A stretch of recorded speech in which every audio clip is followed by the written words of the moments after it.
All right, let's take a look at 5A. In fact, I've discussed this one also. Explain how GNI at market price can be adjusted to give NNI at basic price and consider their uses. That's the added element. देख लेते हैं. Question could have been GDP at market price और उसको NNI पे लेके जाने का तरीका. ठीक है? And its uses. So what needs to be there in this when they use these abbreviations, there's a purpose behind it. What they want to do is they want to see whether कि तुम लोग को पता भी है कि ये है क्या. Gross national income, net national income होता क्या था, थोड़ा सा बैकग्राउंड दे देता हूँ. जीडीपी निकली हुई थी मार्केट प्राइसेस के ऊपर, करंट प्राइसेस के ऊपर, नॉमिनल टर्म्स के अंदर. उसमें हमने माइनस किया, ऐड किया net property income from abroad. जो तुम्हारा करंट अकाउंट की प्राइमरी इनकम्स के अंदर जो चीजें जाती है ना, वो चीजें एग्जैक्टली प्राइमरी इनकम्स में क्या जाता है, workers compensation, interest, dividends, rent, इनकी जो भी प्रॉफिट्स के रिटर्न्स जो बाहर मुल्क से आते हैं और जो हम उनको पे करते हैं, उसको नेट देख लेते हैं. सो इससे निकल आता है तुम्हारा GNI. So this is how I will explain what is GNI. GNI is basically GDP plus net property income from abroad, which includes the output that is being produced in the country and the incomes the country has earned minus the incomes the country has paid abroad. What does that really show you? What it shows you is a country की basically income based on the ownership of the factors of production. ये तुमको दिखाता है कि Pakistani ownership के ऊपर आपने कितनी इनकम्स जनरेट की हैं. बिकॉज समटाइम्स बाहर वाले मल्टीनेशनल्स जब पाकिस्तान में ऑपरेट करती हैं तो ये तो उनका फैक्टर ऑफ प्रोडक्शन है, कुछ, नॉट सारा बट कुछ उनका फैक्टर ऑफ प्रोडक्शन है जो कंट्री में ऑपरेट कर रहा है और वो जीडीपी का नंबर बड़ा दिखा रहा है. लेकिन तुमने क्या करना है कि ये तो उनका रिसोर्स है, so I want to take it out. और हमने जो बाहर मुल्कों में इन्वेस्टमेंट किए हैं उसका जो रिटर्न्स है, let's include it in the country. So GNI shows the return or the incomes जो कंट्री के फैक्टर्स के साथ है. फिर हम कहते हैं कि आप GNI का नंबर लेते हैं और GNI का जो मार्केट प्राइस पे नंबर है उसमें से अगर आप डेप्रिसिएशन माइनस कर दें, which is basically the wear and tear, उससे आपके पास निकल आता है net property income from abroad at current market prices ही है. Depreciation is the wear and tear. For me to explain, this shows that every year जो आपके पब्लिक एसेट्स हैं, जो पब्लिक मशीन्स हैं या लोगों की फैक्ट्रीज हैं, आपका जो इंफ्रास्ट्रक्चर है वो जो डिप्लीट होता है सालाना, आपने उसको फैक्टर इन करना है. क्योंकि जो डिप्लीशन होती है इस साल की, दैट मीन्स अगले साल उतने से प्रोडक्शन कम हो जाएगी. क्योंकि that is what it means कि एक मशीन थी, वो इस साल 100% कैपेसिटी पे ऑपरेट कर रही है तो 1000 यूनिट बना रही है. जब उसकी मैं डेप्रिसिएशन लेता हूँ, थोड़ा वेयर एंड टेयर लेता हूँ, तो नेक्स्ट ईयर उसकी प्रोडक्शन 1000 नहीं होगी, उसकी प्रोडक्शन हो सकता है 950 हो. You understand? तो मैंने वो डेप्रिसिएशन इंक्लूड करनी है अपने उसके अंदर, because that shows the truer picture of the economic condition और या economic development of your country. तो जितनी ज्यादा न्यू इन्वेस्टमेंट होंगी, that would be a good thing. जो जीडीपी के अंदर नई इन्वेस्टमेंट्स आएंगी ना, वो जीएनआई में रिफ्लेक्ट होंगी. और जो पुरानी इन्वेस्टमेंट्स थी जो यूज अप हो गई हैं, वो माइनस हो जाएंगी. तो नेट वैल्यू निकल आएगी आपके पास. फिर उसके बाद अब ये आ गया तुम्हारे पास NNI eight market price. Market price में प्रॉब्लम क्या है कि मार्केट प्राइसेस में टैक्स लगा हुआ है, तो माइनस करो उस टैक्स को. ठीक है, उस टैक्सेशन को हटाओ क्योंकि टैक्स की वजह से जबरदस्ती प्राइस ऊपर पड़ी हुई है और सब्सिडी ने जबरदस्ती मार्केट में रेट्स गिरा दिए हैं चीजों के. उसको वापस से ऐड करो। कर क्यों रहे हो ये सारी चीजें?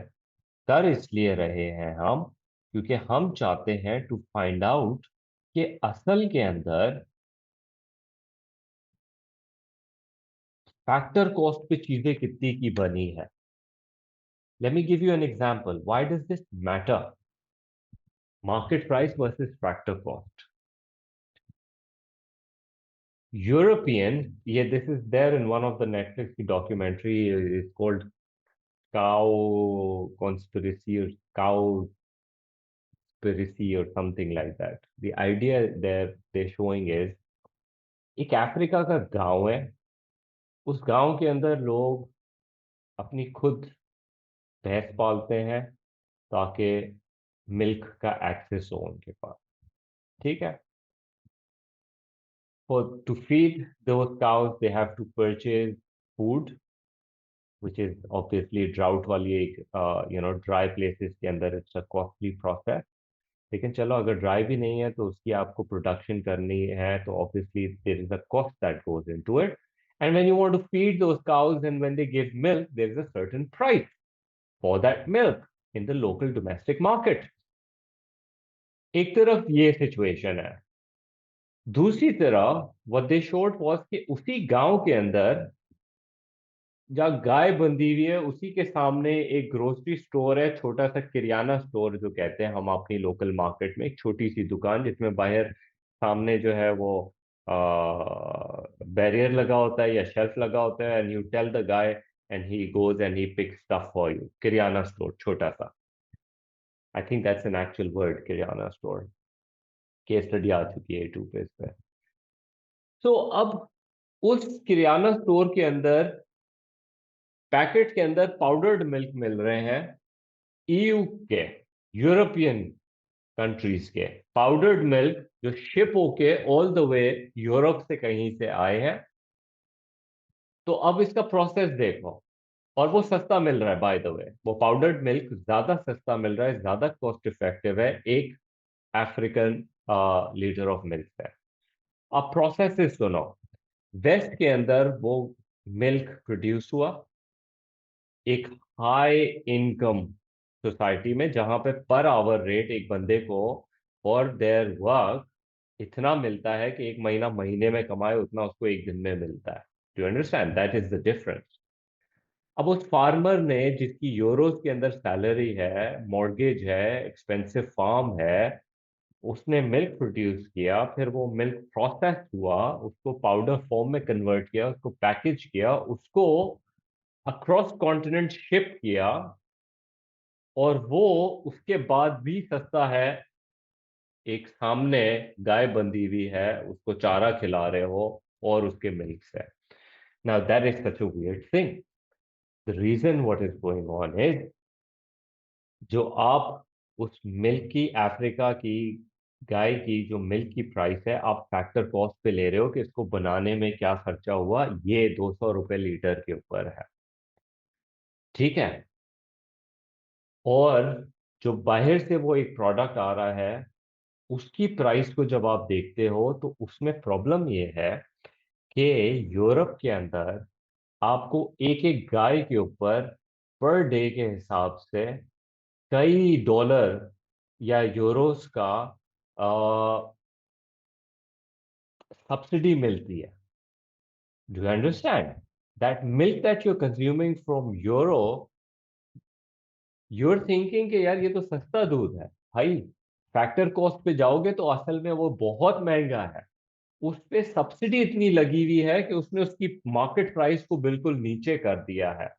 तो what we want to see is कि असल बनाने की कॉस्ट क्या है और असल में जो मार्केट में बिक रहा है उसका रेट क्या है, जिसमें टैक्सेस और सब्सिडीज इंक्लूडेड है। तो you want to make a comparison and you want to see कि क्या पाकिस्तान अगर गुड्स एक्सपोर्ट करता है तो हमारे लिए interesting thing to look at is कि क्या हम फैक्टर कॉस्ट के ऊपर इतने कंपेटिटिव हैं इंटरनेशनल मार्केट्स के साथ कि नहीं। क्योंकि अगर बांग्लादेश और पाकिस्तान दोनों से प्रोडक्ट यूरो जा रहा है, लेकिन बांग्लादेश में सब्सिडी मिल रही है बिजली के ऊपर, जमीन के ऊपर, और यहाँ पे लोग जो है इनफैक्ट टैक्स पे कर रहे हैं बिजली के ऊपर और जमीन के ऊपर, तो नेचुरल सी बात है कि मार्केट प्राइस के केस के अंदर तो you will never be able to compete। तुमको फैक्टर कॉस्ट पे देखने की जरूरत है and then make your decision. You understand? तो ये हमारा आइडिया है factor cost versus market price का। I've had this discussion in one of the first lectures as to how to do it। अब बात जहां तक बात है कंसिडर द यूजेस की, यूजेस जरा कंसिडर कर लेते हैं जीएनआई और एनएनआई का। मैं तुमको वैसे ही बता दूं, नॉर्मली इकोनॉमीज के अंदर, डेवलप्ड इकोनॉमीज के अंदर, NNI obviously it's a truer picture of the country's ability to generate incomes and output। GDP is much less truer because factors of production भी हमारा नहीं है। एनएनआई के अंदर फैक्टर ऑफ प्रोडक्शन भी तुम्हारा है, और तुम रियलिस्टिकली डेप्रिसिएशन को भी इनटू अकाउंट ले रहे हो। तो this is much better in terms of the understanding. ये नहीं तो कम से कम ये होना चाहिए, ये नहीं तो फिर एटलीस्ट तुम इस पे तो काम करते ही हो। क्वेश्चन इन दोनों के ऊपर है। तो एज फार एज यूजेस के ऊपर बात आती है, तो प्लीज यूजेस क्या है? यूजेस एक कंट्री की परफॉर्मेंस, इसको मैं बिल्कुल जीडीपी की तरह कंसिडर करूंगा। ये मुल्क की इकोनॉमिक परफॉर्मेंस शो करता है, ट्रिजेक्टरी दिखाता है, डायरेक्शन दिखा रहा है। ये दिखा रहा है कि मुल्क का आउटपुट लेवल्स कैसे इंक्रीज हो रहा है। लेकिन जीएनआई जो है वो जीडीपी से ज़्यादा बेहतर पिक्चर दिखाता है बिकॉज वो फैक्टर्स ऑफ प्रोडक्शन की बेसिस के ऊपर है। और एनएनआई सबसे बेहतर है बिकॉज वो डिप्रिसिएशन और वो रियलिस्टिकली सारी चीज़ों को फैक्टर इन करता है। ये इसके यूजेस हैं। प्रॉब्लम क्या है? तुम्हें कभी भी बात नहीं होगी, तुमने ऑनेस्टली ज्यादातर ओ लेवल में जो बात हुई होगी, तुमने सिर्फ और सिर्फ जीडीपी जीडीपी, तुम अभी जाओगे और डेटा देखोगे, पॉलिटिशियंस की बात देखोगे, इकोनॉमिस्ट की सुनोगे, सब जीडीपी के डेटा को डिस्कस कर रहे होंगे। प्रॉब्लम क्या है? एनपीआई का तो डेटा फिर भी मिल जाता है आपको, लेकिन एनपीआई डेवलपिंग कंट्रीज का एक्चुअली मुल्क की सिचुएशन बुरी दिखाता है ज्यादा। एनपीआई तो ज्यादातर बाहर मुल्कों की इन्वेस्टमेंट्स होती हैं आपके यहाँ, तो there is more outflow of property income, ठीक है, देन कमिंग इन। तो एनपीआई ज्यादातर जो है ना वो वैल्यूज खराब करता है। तो इसकी वजह से जो है कंट्रीज जीडीपी पे ज्यादा रिलाई करती हैं। अब थोड़ा सा अच्छा लगता है दिखने के लिए। और डेप्रिसिएशन तो बहुत ही एक इम्पॉसिबल, एक बहुत ही सब्जेक्टिव चीज है टू मेजर। तो इसकी वजह से एनएनआई का नंबर तो जीएनआई फिर भी दिख जाए, एनएनआई नहीं दिखता। इनफैक्ट जब तुम लिविंग स्टैंडर्ड्स के मेथड यूज करते हो, समथिंग लाइक एचडीआई और एमपीआई, ये तो यूज ही जीएनआई को यूज करते हैं, जीएनआई पर कैपिटा को। वाई? बिकॉज जीडीपी नहीं यूज करते, क्योंकि नेट प्रॉपर्टी इनकम के तौर पे वो देखना चाहते हैं, तो that's a better picture. NNI सबसे अच्छा है, लेकिन वो यूज नहीं करते बिकॉज डेप्रिसिएशन बहुत ही ज्यादा इम्पॉसिबल है उसको एक अच्छे तरीके से उसको यूज करने के लिए। तो ये ड्रॉबैक है इसके यूजेस के पॉइंट ऑफ व्यू से, कि ये थोड़ा सा मिसलीडिंग हो सकता है, या इसके फिगर्स और स्टेटिस्टिक्स जो है वो मिसिंग हो सकते हैं। राइट? तो ये इस तरह से बात तुम कर सकते हो इसका यूजेस के पॉइंट ऑफ व्यू से। ठीक है। At the end of the day हम जीडीपी पे ज्यादा रिलाई करते हैं। रियल जीडीपी तक भी बात अगर आप रखो, तो वो आप अक्रॉस बॉर्डर्स भी यूज कर सकते हो। फॉर एग्जांपल तुम्हारा वर्ल्ड बैंक का डेटा जो होता है वो जीडीपी के अंदर होता है ज्यादातर, या जीएनआई में मैक्सिमम होता है, हार्डली एनएनआई में वो देंगे। ठीक। Alright, moving on. Last part करता हूँ, फिर मैं थोड़ा ब्रेक लेते हैं। Discuss the view that improvement in education and training is the most important cause of economic growth. Most important cause. It's not. Technology भी बहुत अच्छी हो सकती है। जिन कंट्रीज में ट्रेनिंग और वो नहीं होती है, वहाँ इकोनॉमिक ग्रोथ टेक्नोलॉजी से आती है। Sometimes but you're reliant on अच्छी टेक्नोलॉजी के पीछे अच्छी एजुकेशन और ट्रेनिंग भी ज़रूरी है। यू सी दैट, तो एक डिपेंडेंसी बन जाती है। सो दैट्स जस्ट ओवरऑल ऊपर ऊपर से thought process. Discuss the view that improvement in education and training leads to economic growth. Economic growth को थोड़ा सा डिफाइन कर लेते हैं, ठीक है, which is to do with your actual and potential. जल्दी से बात की उसकी। और फिर एजुकेशन एंड ट्रेनिंग पोटेंशियल को इंक्रीज करने में असिस्ट करती है ज़्यादातर, ठीक है। इससे क्या होता है, LRAS राइट पे शिफ्ट होता है। कैसे लोग स्किलफुल हो जाते हैं, जब वो स्किलफुल होते हैं, पढ़े लिखे होते हैं, तो वो ज़्यादा प्रोडक्टिव हो जाते हैं। वो नई नई इंडस्ट्रीज के अंदर आ सकते हैं, नई नई इंडस्ट्रीज के अंदर अडॉप्ट हो सकते हैं, नई इंडस्ट्रीज शुरू कर सकते हैं जो ज़्यादा क्या, 1 second, right, so first thing that I'm doing in this is uh, quick define economic growth। अब मैंने बता दिया तुम लोगों को ये एक्चुअल और पोटेंशियल की बात है, इसको थोड़ा सा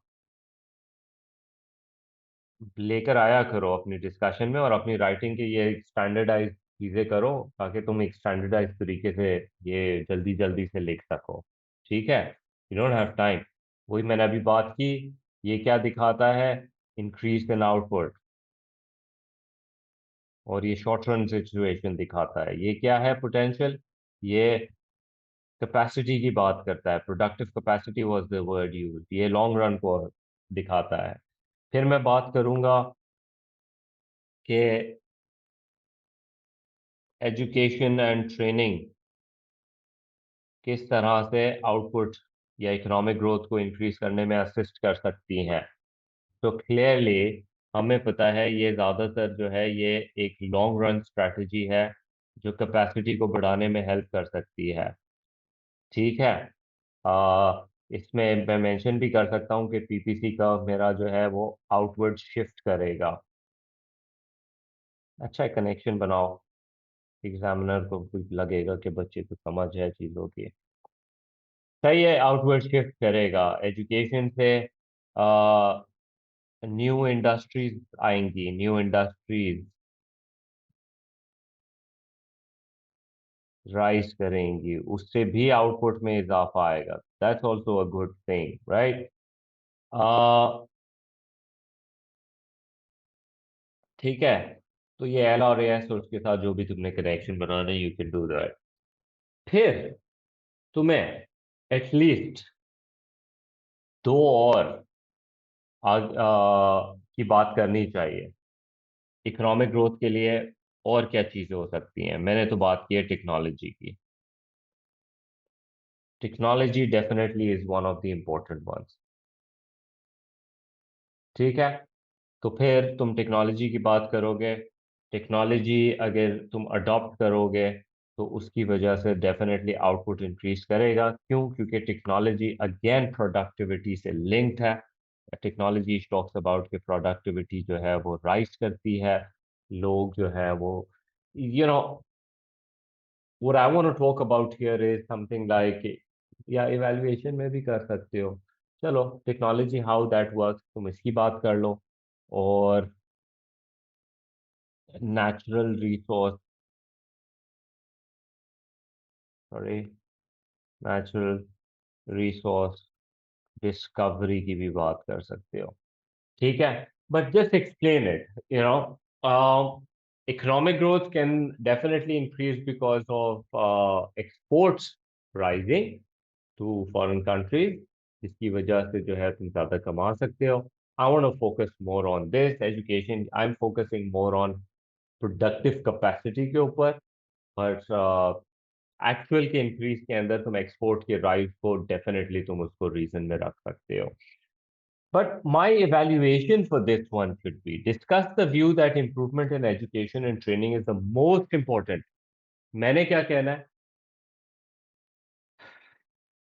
it may not be most important under the cases where जब प्राइमरी सेक्टर के ऊपर आपकी कंट्री ज्यादा रिलाई करती है तो आपका लेबर फोर्स अनएजुकेटेड होता है, अनट्रेंड होता है। तो आप टेक्नोलॉजी लाइक ट्रैक्टर्स और डायनामाइट्स को यूज करके अपनी आउटपुट को बढ़ा सकते हो। You understand that? तो definitely in some economies like that जो प्राइमरी पे फोकस करते हैं, वो ज्यादा इम्पोर्टेंट, उसके लिए ज्यादा इम्पोर्टेंट है टेक्नोलॉजी वगैरह, और वो बगैर एजुकेशन के भी काम चल सकता है।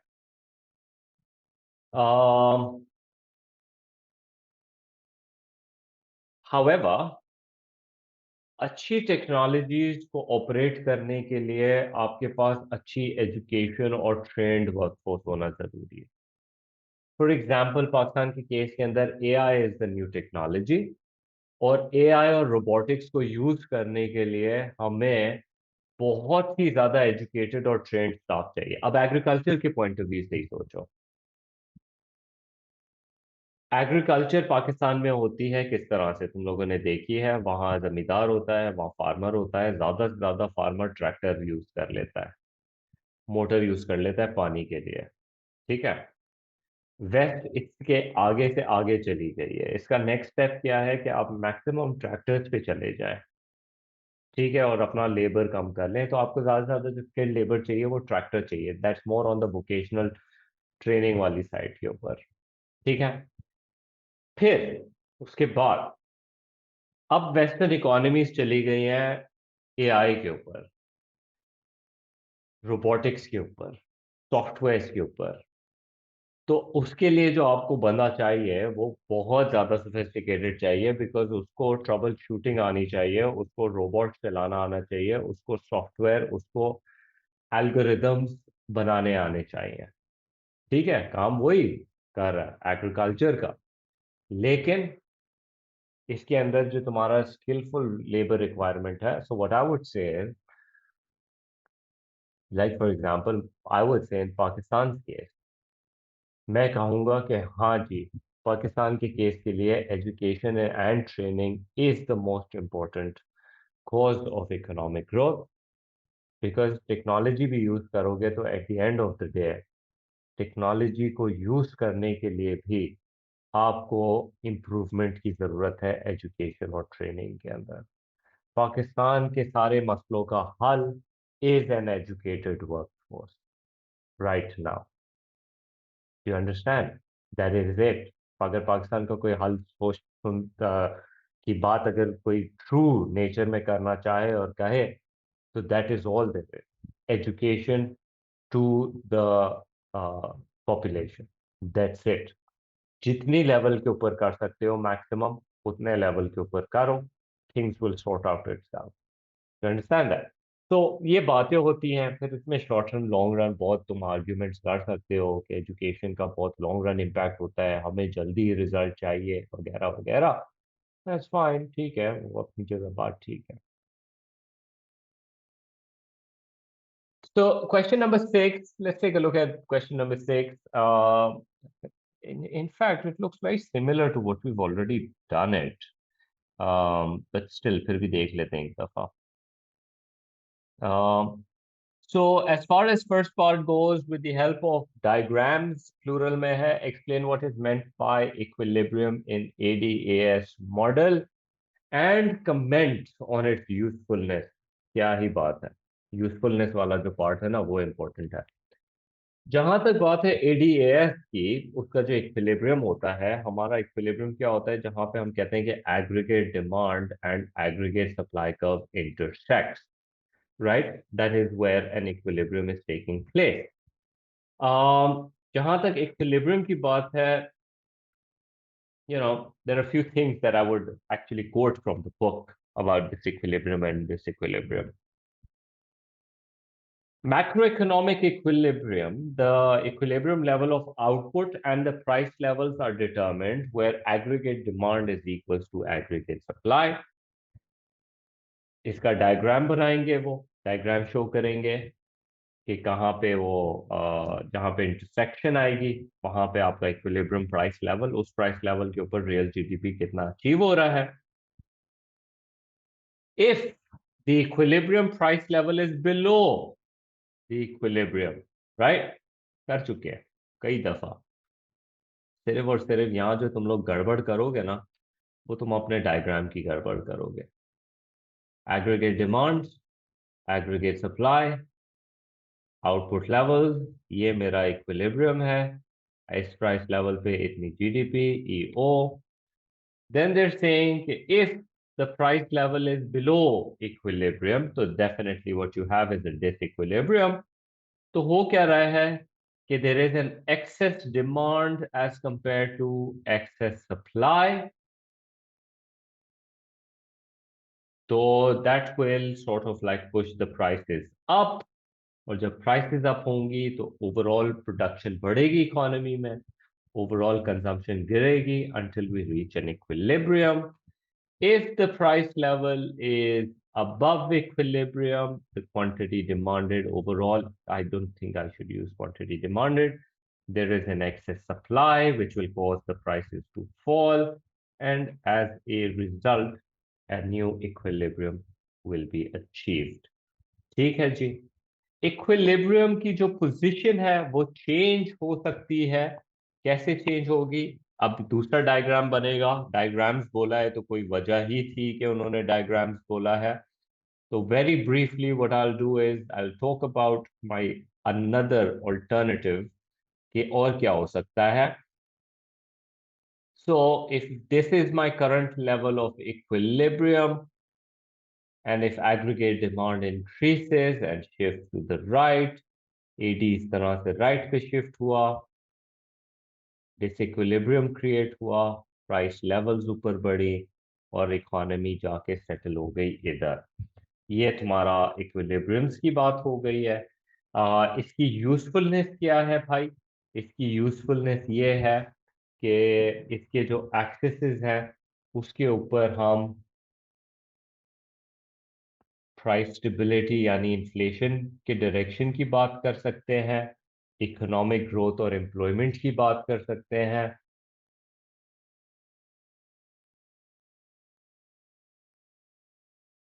No issues. अगर माइक्रो के डायग्राम में तुम प्राइस लिख लो कोई मसला नहीं है। Usually it is suppose to be price of the good, price level क्यों, मतलब it's redundant over there, right? So from usefulness point of view, it is a graphical depiction of what the economy is going through and how it's operating, किस तरह से markets equilibriums में आएंगी वगैरह। ठीक है। एंड यूजफुलनेस कहाँ नहीं है इसकी? अगर if you want to argue on this again, these are just diagrams. They're trying to depict natural economy, but आपकी economy हमेशा जो है in diagrams, these are just economic models to make sense. You know, these are not as realistic because जब हम बात करते हैं कि जब प्राइस लेवल इकोनॉमी में बढ़ेगा तो जीडीपी में कितना इंक्रीज हो सकता है from production point of view, this is just an estimation, you don't have exact numbers. Like for example, if I go to the government and be like कि अगर हमारे यहाँ इकोनॉमी के अंदर एग्रीगेट डिमांड इतनी अमाउंट से और बढ़ जाए तो बताएं कितनी इन्फ्लेशन आएगी, बताएं कितनी एम्प्लॉयमेंट इंक्रीज होगी। तो they're not going to have a perfect number. They will say कि भाई हमारे estimates के हिसाब से this is how much increase will happen, but that's not, there's no guarantee to it. ठीक है? So this is again, it's just a model. If we try to make it in the best possible way, but you cannot completely rely on it because at the end of the day, it's just an estimation. जहां तक last question की बात है, discuss whether an increase in AD will always lead to economic growth. We've already dealt with a question like this.